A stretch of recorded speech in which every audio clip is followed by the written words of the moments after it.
still haven't seen a really good movie. Yeah, what would you rate it out of 10? 7. Yeah. I'd like to get to the point where I see a really good movie like Dirty Harry or something that I go, wow, that was a movie.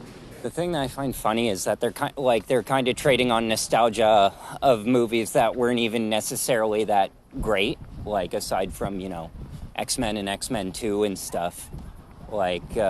And Hugh Jackman was good in it, but it's just, the retreadest of retreads. Well, I know I'm never going to see another movie as great as The Great Escape. Well, I was thinking about how, this was all about the 20th Century Fox movies, and they did the same thing with Spider-Man No Way Home in the previous Spider-Man. And, they can't exactly pull this trick again. It's got to run out at some point, you know what I mean? This was the only Marvel movie this year because the last, as Deadpool pointed out, the last couple sucked and didn't do very well and damaged the brand even. So, I don't even think it will necessarily, the same thing with Guardians of the Galaxy wrapping up, that they'll successfully bring anything back. It'll just be slowly. No, that's the end. Because it's you can't do another. You can't keep on churning out garbage. Yeah. I enjoyed, seeing Elektra and Wesley Snipes' Blade and stuff like that, but as a movie by itself, it was just kind of them going from green screen location to green screen location, and then there were cameos, and it was amusing, but pretty one note. I wondered at the end, when they're like, oh, one of you will die or whatever, it's my first thought that it would be Wolverine, because, Hugh Jackman isn't going to come back, even though they made that joke about, wheeling him out every time until he's in his 90s. And then I thought, well, maybe Ryan Reynolds would, care about it enough to end it there. But then I'm like, well, he's not going to want to end his, one franchise that he can come back to, so. Oh, he doesn't care. Yeah. And he's pretty accurate about what he says. Yeah. Even though, people wouldn't say it out loud, but he does. I thought it was funny, when he mentioned Hugh Jackman's divorce, he's like, oh, he doesn't take his shirt off. He's let himself go since the divorce. A couple people in the theater were like, ooh, that's pretty, that's something that he probably added in ADR at the end, because it's it's not it's something that he would probably be okay with, but you wouldn't ask him about it ahead of time, Well, he's probably over his divorce and got in shape and moved on. Yeah. With other things, so he's fine. Yeah, I also thought about that too. And they're good friends, so. Yeah. He can say that. They seem like really good friends, and on the press tour and stuff like that, Otherwise Jackman would have never come back and done it. Yeah. I thought it was funny though, them mentioning it's oh, they must have offered him a pile of money to come back and stuff. But you can see the enthusiasm that they have for the character. Even Hugh Jackman, I thought as a performance, Hugh Jackman was actually quite good in it. He didn't phone it in, and he could have. I liked seeing him in the poncho and stuff like that, because he reminded me of Clint Eastwood, just for that brief second when he's looking through the alternate timelines. Well, they had the good and the bad and the ugly showdown at the first. Oh, right. When they were showing the pictures. Oh, I didn't even think about that. Yeah, that makes That makes sense. That, like, kind of influence. Oh, I thought everybody saw it. Well, I was just kind of like... But I guess the younger ones wouldn't clue into it because they don't know it. Yeah. Well, it's kind of funny. I remember, like, when Austin Butler was asked what his favorite movie was as, like, an 11-year-old or something, and he said Good, the Bad, and the Ugly. All the TikTok commenters were like, the Good, Bad, and the Ugly. Pick, like, a real movie that people have seen. And it made me realize that, like, the flipping through the channels, like, I saw Good, Bad, and the Ugly on TV, flipping through the channels, and people today don't have that. Everything's, like, streaming, so it's, kind of fed to you. You can't really stumble upon something. Well, there's another loss in today's media that like TV and channel surfing, and there's what's this, it's late at night and monster movie matinees on or something. Yeah, there's no discovery. Yeah, I wonder how like they had Elmira and you go, wow, where did she come from? And then gets a cult following like me or whatever. Yeah. I used to watch it all the time and go, Elvira? Yeah. Yeah. Because she followed Monster Movie Matinee. Right. Okay. Yeah. Yeah, I'm trying to remember from my project that I did for Jobo. Yeah. Yeah, it was. I mean, I don't have to because I lived through it. So, like, yeah, you said it's 7 out of 10, so it wasn't that bad. It just wasn't that great, you would say. Right. Yeah.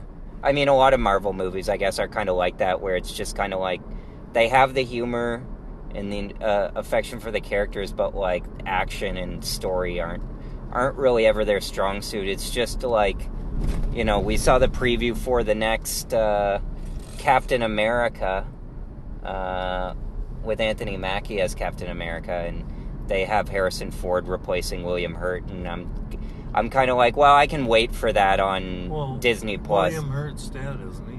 Yeah, he died, so they replaced him with Harrison Ford. They recast him. That's why he had that comment about the new look. And people joked about, because the character William Hurt played had a mustache. He was also the same character Sam Elliott played in the Hulk. And he's like, oh yeah, lose the mustache or lose the election. But it's like, Harrison Ford wasn't going to look good in a mustache. No. Yeah. So, he's been... Funny enough that Harrison Ford has been working with Disney, actually. Like, it's kind of a smart career evolution for him. Although he just kind of found his way into it because he was already in Star Wars. It's his last act. I mean, what else can he do? Yeah. He's old. Yeah. And I saw a preview of, like, Red Hulk in the new Captain America, which is, like, what Harrison Ford's character supposedly turns into. And there were pictures of that, of the Red Hulk at the end of the trailer. And on Twitter, they were like, Harrison Ford as Red Hulk. And somebody was like, approximately 0% of those pixels are Harrison Ford. It's, going to be all CGI and stuff. And that kind of took me out of the movie a little bit. I mean, not completely, because it was consistent, but it was like, fake, know? Well, it's just there was a lot of CGI stuff, and that, like, it worked for the humor of it and stuff, but, like, when you see a blood squib in a movie or something versus seeing somebody in a CGI suit, it kind of, I don't know. It's not as real, but, I mean, it looks fine. Yeah. I liked it better than Deadpool 2. Did you ever see Deadpool 2? Yeah, I'm pretty sure. Yeah. Well, that was with Josh Brolin as Cable. But, yeah. I mean, I liked it better than Twisters. Yeah. I mean, not the hardest hill to climb. But, I don't know. It felt like there was a emotion and people cared, so. Yeah. Venom's new movie. Yeah, that comes out in September. Venom: The Last Dance. Tom Hardy did Tom Hardy fall off? You know, like like he has the Venom movies, so and those are like huge movies and they're huge overseas. So like I guess he doesn't have to do a whole lot. But it's kind of funny. It's like after Mad Max, he's in that Bike Riders movie. Tons of residuals from Venom and Mad Max. Yeah. And probably The Dark Knight Rises and, his other Christopher Nolan movies. Yeah. I'm trying to think, what's the next thing that super excites you, like, in terms of, like, movies to see? Nothing, because they haven't even tried different ideas, and they don't experiment these days with anything. Yeah. And they pay out too much money. Yeah. Like that movie, can you guess how much that movie cost? Probably $200 million. Yeah, it did cost $200 million, but it looked like a movie that somebody could have shot for $20 million. Yeah. Like easily. Yeah. My guess is that they, like how they usually film the Marvel movies, I guess, is that they'll film it, and then the parts that don't work, they'll reshoot, and then they'll film entirely again, and then add new sections, and then a lot of the stuff that's, like, not planned, they just kind of CGI and different stuff, and reuse some assets, but, yeah. It's kind of disappointing that, Inside Out 2 became the highest next to the Lion King remake, the highest grossing animated movie of all time, and it's just kind of like a sequel, and Disney's like, well, that's what works, more sequels, but it's got to implode at some point. Like, they could, who bought the rights to Shibumi? I think DiCaprio or... Yeah. Yeah, he does. He has it. Yeah. And I'm going, that would make one hell of a movie. Do you feel like it's like it would be a great movie. Shibumi, yeah. Do you think that it's like we're just kind of in the middle of a transition, like either in terms of industry or just in terms of like the next generation of actors still coming up? Like, because it's like... I don't know what's there. Nothing. Yeah. Like, they don't have... anything. A young DiCaprio or, a young Brad Pitt or Tom Cruise. Well, it seems like, Glenn Powell is trying to be, or inspired by Tom Cruise, and then Austin Butler... Well, yeah, Glenn Powell has Hollywood. He could be one of the few real Hollywood people that are actors.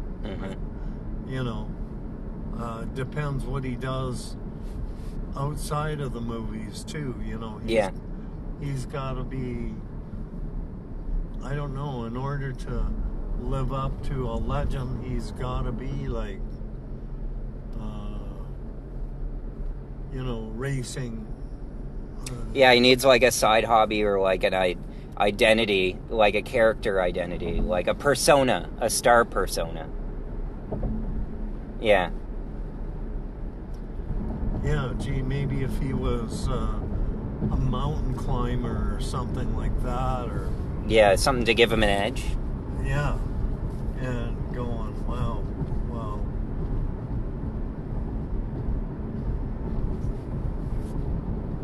Or maybe a climber, I don't know. Yeah. Do you think that Bike Riders movie is going to be any good? I don't know. Yeah. Probably a 3 out of 5 movie.